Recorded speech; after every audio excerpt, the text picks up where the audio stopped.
Mga bro, July 1, 2025, gumawa ng ingay sa katahimikan ng Poland.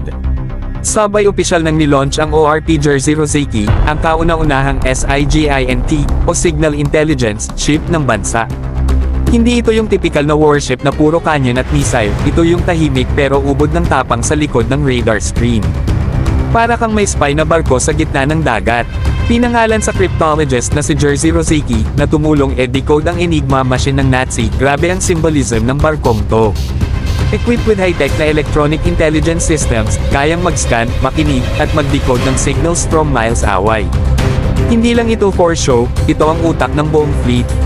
Sa panahon ngayon, ang impormasyon, parang bala rin, mas tumpak, mas lethal.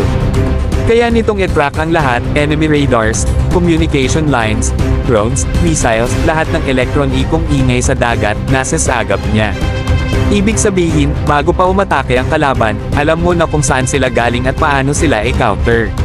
Solid, di ba? Ito ang bagong standard sa maritime warfare, hindi lang putukan, kundi talino't teknolohiya. Now, isipin nyo to mga bro, paano kung ang Pilipinas may ganitong barko?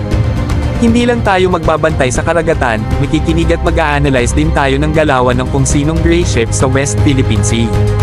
Hindi lang visible, detectable at predictable pa ang kalaban. Lakas makaastig, mga bro.